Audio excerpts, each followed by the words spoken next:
go to our website and we'll look for SNMP View for Windows. We'll click that to download. Once we've downloaded SNMP View, we'll just double click on the folder. We'll find the setup, double click on that to run it and install it. And we want to say yes to make changes.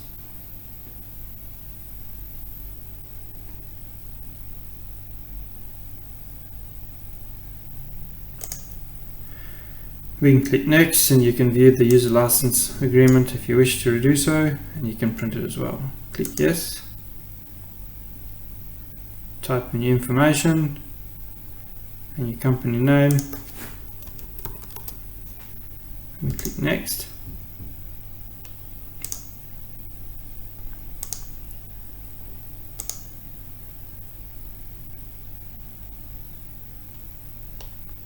You can untick the view readme and untick that one, and we can click finish.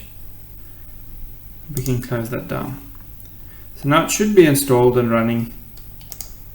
If we open our start menu, we can click SNMP view, say yes to run it, and just choose OK for the default. If you get a Windows security alert, make sure you choose to tick private, allow access.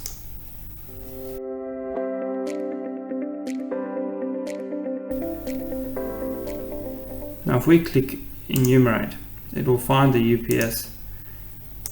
We can simply double click on that one and we can view a bit of information in here.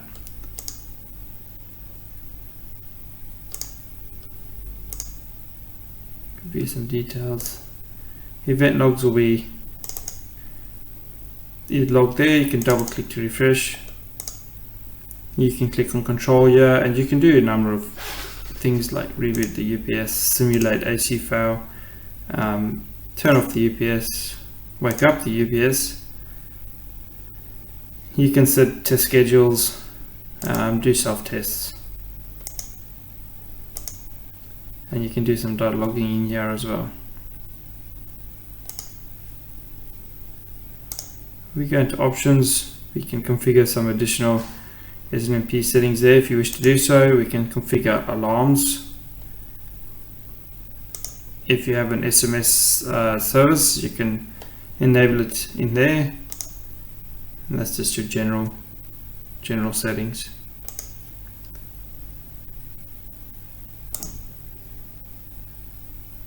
Now if we go into the settings on actual UPS itself, we can set the manager, the location of the UPS, the name of the UPS, and you can have these additional options if you need to configure those.